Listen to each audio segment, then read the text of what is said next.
Friends, हमारे cell topic से कुछ इंपॉर्टेंट क्वेश्चंस पुट अप होते हैं। ओके, तो वो इंपॉर्टेंट क्वेश्चंस कुछ सर्टेन टॉपिक्स हैं जिससे पुट अप होते हैं। जैसे पहला आता है हमारा कि what is the power house of the cell. Power house of the cell हम किसे कहते हैं? तो हम माइटोकॉन्ड्रिया को कहते हैं। ओके, नेक्स्ट आता है हमारा क्वेश्चन जैसे which is the suicidal bag of the cell. तो suicidal bag of the cell किसे कहते हैं? हम लाइजोसोम्स को कहते हैं।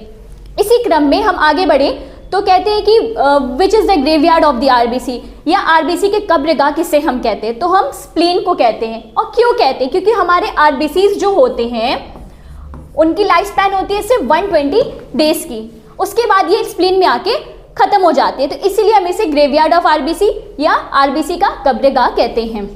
लेकिन हम इसे ब्लड बैंक भी कहते हैं। जैसे क्वेश्चन पुट अप हो सकता है कि what is the blood bank of the RBC, तो हम स्प्लीन को भी कह सकते हैं, इसलिए क्योंकि कुछ अमाउंट ऑफ ब्लड हमारे स्प्लीन में हमेशा प्रेजेंट रहता है।